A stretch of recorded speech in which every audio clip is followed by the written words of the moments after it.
For today's video, igado naman ang lulutuin natin mga boss. Simpleng igado lang po ito, pero siguradong masarap.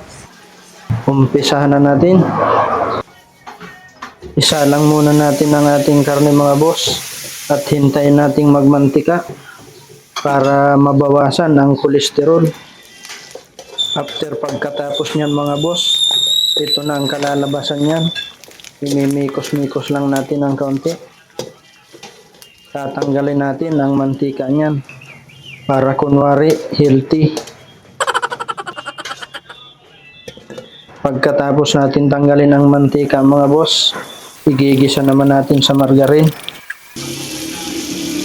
Lagay na natin ang ating bawang sibuyas mga boss.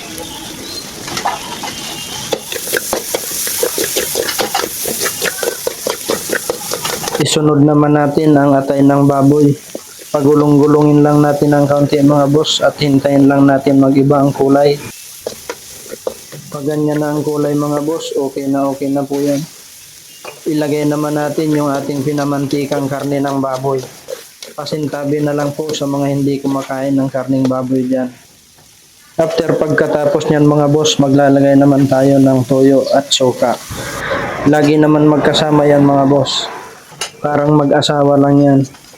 Yung babae, si toyo, ang lalaki naman si suka.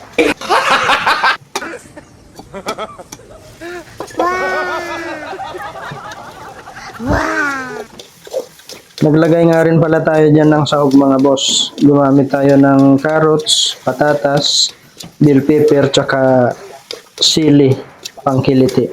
At green peas pala mga boss. Mikos-mikos nga lang ng kaunti yan mga boss at okay na yan. Luto na po ito mga boss. Kaya kung umabot ka sa part ng video ito, pa-like and share naman. Maraming salamat. Kain po tayo.